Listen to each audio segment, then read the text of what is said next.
So in just 16 days, we're going to have an answer as to what is our new CPI report. What is inflation going to be? Will it still be at 6%? Will it go up? Will it go down? What's it going to do? Well, here's what I want to talk about today. There is something that's going on right now that is actually being blocked, that is potentially going to cause runaway inflation. I want to address what is actually happening and why a lot of people are talking about this at this time. So, before I get into it, if you can do me one favor, it takes just 2 seconds. Go ahead, hit that like button for the YouTube algorithm, and let's begin. And if you have any questions on any of this stuff, please ask your questions down in the comment section below. I'm trying to get to more of the comments, but again, I do have thousands and thousands of videos on this channel alone, so I get thousands and thousands of comments every single day. So again, just bear with me. Now, here's what I can tell you. 50% of lawmakers say that student loan debt is not going to cause additional inflation. But the other 50% say yes, this student loan debt, if we forgive it, is going to cause additional inflation. Now, it is also important to understand how this is all going about, how this could potentially work. So here's what I can tell you. Right now, millions of people need help paying down their debt. And the Biden administration has potentially came up with a way to forgive up to $20,000 in student loan debt. That's great. The problem is they're taking that responsibility off the people that signed up for the loan and pushing it over to the taxpayers, to us. Whether it's our student loan debt or not, we will be the ones paying for it. Now, here's where things get very confusing because, and I get it, millions of student loan borrowers need help paying for medications and food and their home and even pay down other debt. But here's the problem. How would freeing up debt from somebody so that they can spend it on something else, how would that not create additional inflation? That's my question. But again, these statements are also coming from the Biden administration, who also misled Congress and us, the American people, into thinking that the Inflation Reduction Act would only cost around $380 billion, when in reality, it's actually going to cost about $1.2 trillion. That's a massive difference. But let's talk about this, because this also has some people questioning whether or not a raise to Social Security is even possible or not. And I can tell you right now, a raise to Social Security is seen as something that is almost impossible, but I will address that in just a minute. If we see millions of student loan borrowers get up to $20,000 in debt forgiveness, that's one thing. But here's where things get very tricky. What are people currently doing with that money? If you have a student loan that is the payments on pause, which essentially everybody's payment is, what are you doing with that money? Are you putting it into savings? Because if you are, that's concerning, because as of right now, we are at some of the lowest savings rate on record. That's disturbing if that's what people are doing with their money. And again, we don't know. But what if you are, spending that money? You're hoping that you have debt forgiveness. You're just going to spend that money and hopefully all your debt will be wiped away. You'll be good to go. What happens if you do not get your debt forgiven and now you have to pay all this money and you can't do it? You can't afford it. But here's what I can tell you. One of two things is going to happen.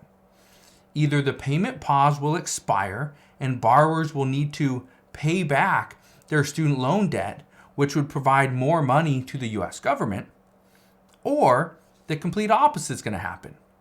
And student loan borrowers could see their debt be forgiven, their payments would end, and at that point they could use that money and spend that money on anything that they want. On anything that they want. Now, according to a recent report, when I say recent, it was done about 2 months ago, roughly 31% of student loan borrowers are simply saving their money in hopes that they won't have to make any more payments. Okay, that's good. You're saving their money, but again, like I said, what happens here? How much money are you saving? It says roughly 31% of student loan borrowers are simply saving their money. I don't think so. I don't think that number is correct. Because if it is, they're not saving 100% of the amount of money that they owe. There's no way. It also states that more than 50% of student loan borrowers will be unable to continue with their quality of life if they were told that payments were resuming.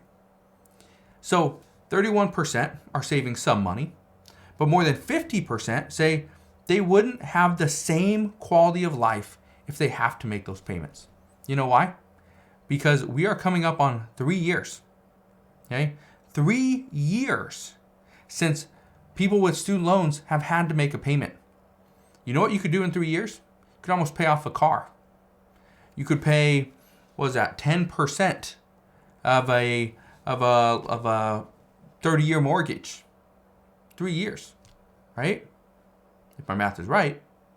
That's where things are very difficult. Is we've had 3 years of no payments and we've seen inflation. What happens if the student loan debt gets wiped away and all those people that technically are saving, they start to spend that money? What happens? We are going to see runaway inflation. That's what experts are projecting. Now, what about Social Security? Let's touch on that for just a second. Because again, this is one of those things. Do we offer more for student borrowers, or do we not do that, but we provide those that are struggling because they're on a fixed income? Well, currently, only a handful of Democratic lawmakers support the idea to increase the Social Security benefit. But any increase would also create another push for upward inflation, but not on everything. It's not going to be on cars, and not going to be on retail, clothing and things like that, right? Sporting goods. That's not where we're going to see inflation. We are going to see inflation on medication, rent, utilities, food, things like that seniors would actually purchase. Now, according to a recent report, many lawmakers are wanting to just wait. Get this, and we've heard this before. And again, we talked about this about 3 years ago. In the summer of 2020, we talked about how senators, again, we were talking about this because at that point, this was Senate Republicans, Senator Mitch McConnell. He was the majority leader in the Senate. Well, at that time, what we were talking about was how senators were simply wanting to wait. They didn't want to do anything for stimulus and for the pandemic. They didn't want to do that. They wanted to wait. Well, according to this report, it says many lawmakers want to wait inflation out and see where the economy goes before they decide to make a decision. Because if we dip into a recession, then waiting to pass something for Social Security reform might be the best option. And others say that, but what if we get through this with a soft landing? At that point, then we could actually see an increase to Social Security, or something substantial could happen.